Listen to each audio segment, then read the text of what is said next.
Hello guys, I'm Grandmaster Grigov and I'm happy to welcome you to probably one of the most important sessions regarding the isolated pawn. So far, we have been examining different theoretical concepts regarding this interesting pawn structure, but today we will try to apply our knowledge by using the strategy booster of modern chess.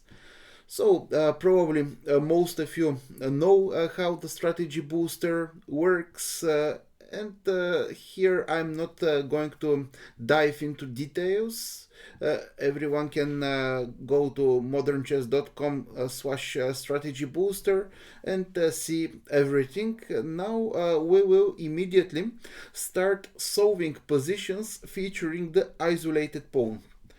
So let's take a look at the first position. Here it's white to move. You can see that white actually should make a decision regarding a possible exchange. For example, the move knight takes d5 should be seriously considered. In this case, we will get a symmetrical pawn structure, and we should decide whether such a structure is favorable for us or not. In general, there are three rules that allow us to make such a decision. This was the topic of my last lecture about the isolated pawn. Here I will repeat the basic points. So first of all, we should look at the development, at the activity of the pieces. If our pieces are more active, usually the transition into a symmetrical pawn structure is favorable for us. Another very important factor is the development. The side that is better developed is usually happy to have a symmetrical pawn structure. And of course, the kingside weaknesses are another factor that should always be taken into consideration. Here you can see that white's pieces are more active and his pieces are better developed. That's why going for a symmetrical pawn structure is quite a sensible approach. And here my suggestion would be knight takes d5. You see that this is the correct answer. And here we remove the bishop with a tempo. So this exercise was correctly solved. Actually, this is the game between Nikalehin, which was played in 1938, and Butvinnik won this game in a very convincing way. Below you can see annotations of this game. All the moves are explained, but here for this session I just want to illustrate the most important points. So let's continue with the next problem. Okay, we have another typical situation featuring isolated pawns. This time there is a pawn on c6 against our isolated pawn on d4. Instead of having a pawn on e6, that is the classical version, black has a pawn on c6. This is a type of position that was not covered in my theoretical lectures, but here I will briefly summarize the most important points. First of all, just speaking about the position, I should say that white is a piece down because he has sacrificed his dark squared bishop for two pawns by taking on h6. But for a moment, let's take a look at something else. Here you see something very specific about the structure. Since black has a pawn on c6 and not on e6, in this pawn structure white can always make use of the diagonal a to g8, and also the open e file is an important factor in such positions. Okay, now you see that white sacrificed the bishop for the attack, and here we should find a way to proceed with the attack. what black wants to do? He has bishop f5 as a defensive move, or even f5. That's why if we start with the immediate bishop c2, this is not dangerous. Black can even play f5 without any problems. That's why we can make use of a typical blockading sacrifice. Knight f6.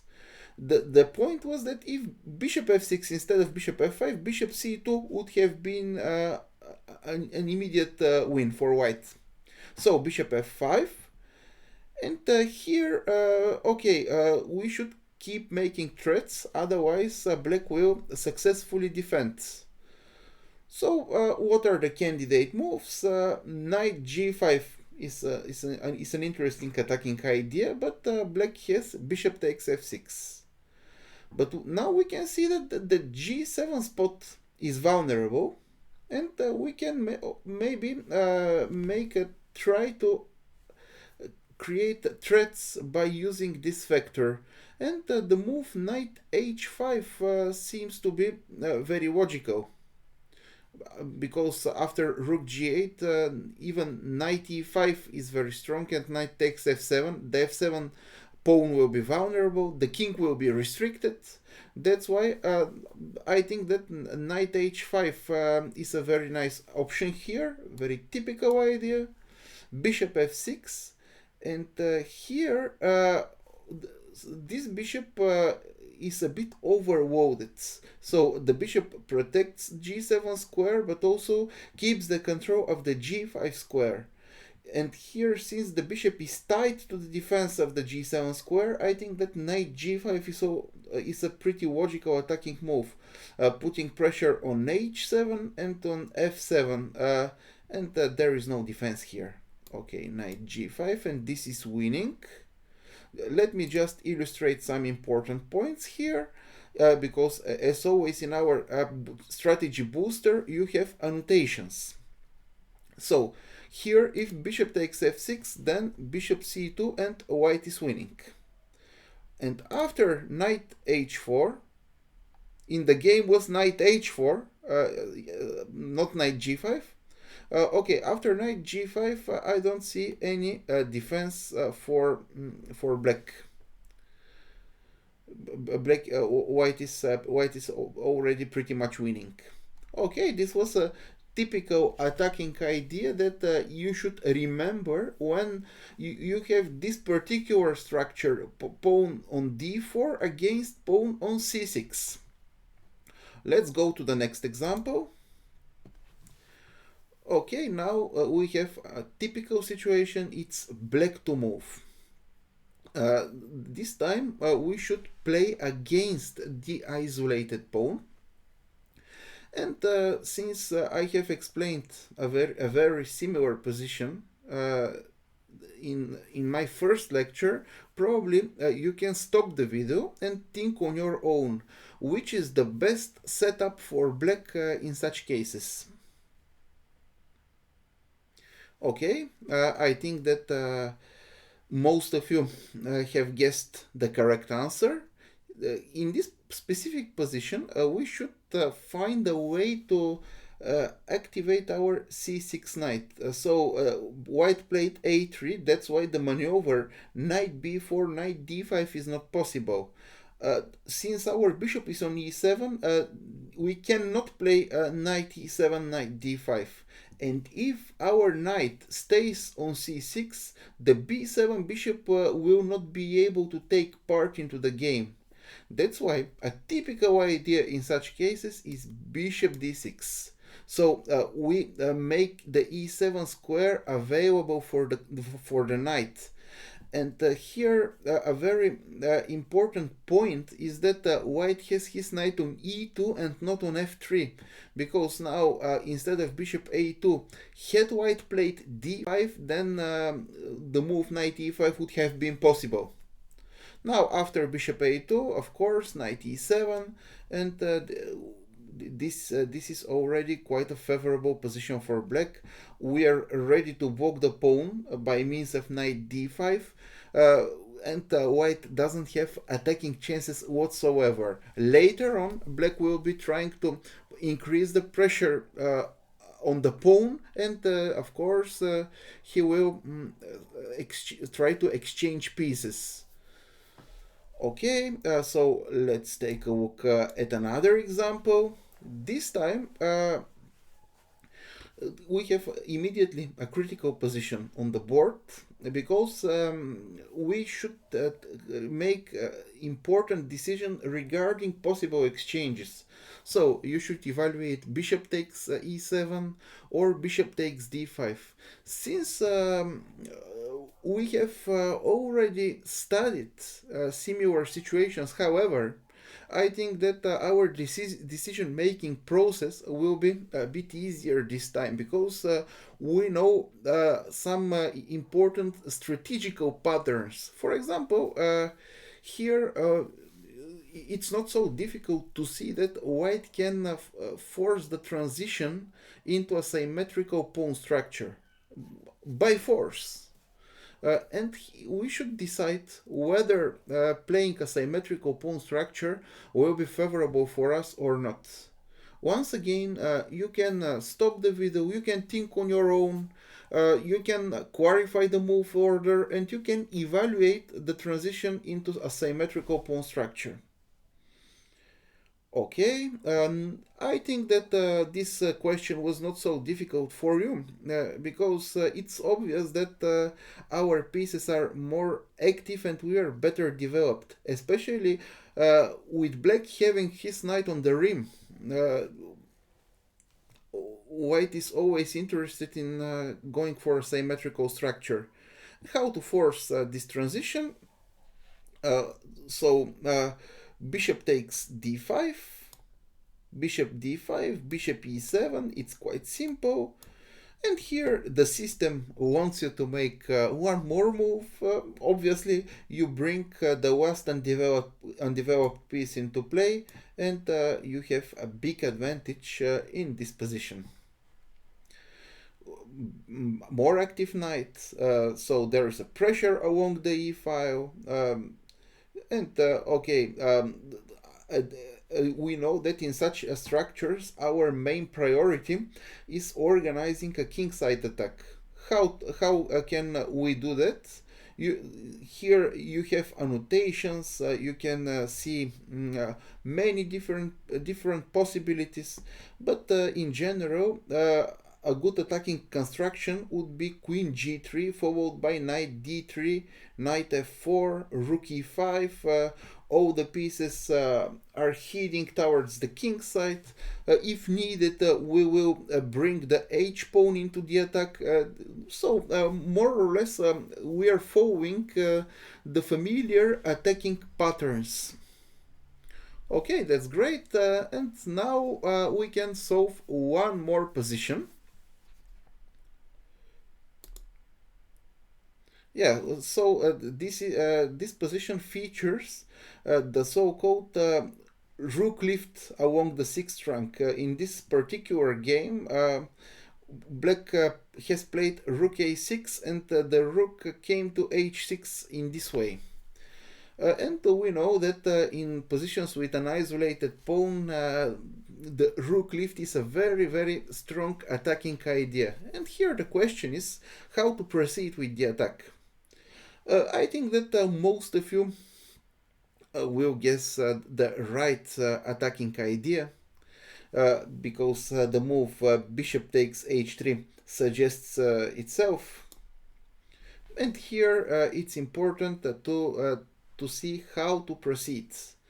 Probably you can pause the video and think on your own because it's important to calculate some variations. The e8 rook is hanging. Black wants to play rook takes d5 as well. Bishop takes e4 can be an issue in some cases. That's why long calculations are needed to solve this position. But in general, you should always look for active possibilities. Great. I hope that you have spent enough time on solving this position. Now, the most obvious candidate moves are bishop takes g2 and rook g6, because these are attacking ideas, the most forcing continuations. Uh, so in a practical game, I would first evaluate the move bishop g2, because this is the most forcing continuation. But if it does not work, then I will look for rook g6. So after bishop takes g2, bishop takes g2, and then probably rook g6, white can play f4, and the queen is immediately taking part into the defense. And then it's very logical to consider the continuation rook g6, because we are creating the threat of queen g2 at the same time, not only bishop takes g2. And okay, my intuition tells that rook g6 should be played, and actually this is the correct answer. So below you can see some variations justifying this evaluation, but rook g6 and white is helpless more or less, because black will play either bishop takes g2 or queen g2. For example, after rook takes d5, queen g2 would be very strong, and this is winning by force. So in the section isolated pawn, you will find many more exercises. You can solve them unrated, or you can make a rated session. Actually, it doesn't matter. What matters is the learning process. In order to solve this section, however, you need to have some kind of premium membership, basic, silver or golden plan. All these premium plans allow you to have all the topics unlocked. So if you want to see different premium plans, you go to products and premium plans. This is here are the premium plans. This is the bronze. You have only access to the strategy booster, and okay, then you have some different plans with much more extras, much more options. But this bronze plan is largely enough to solve all the exercises from the strategy booster. So guys, thank you for your attention, and tomorrow we continue with a new topic. Thank you very much.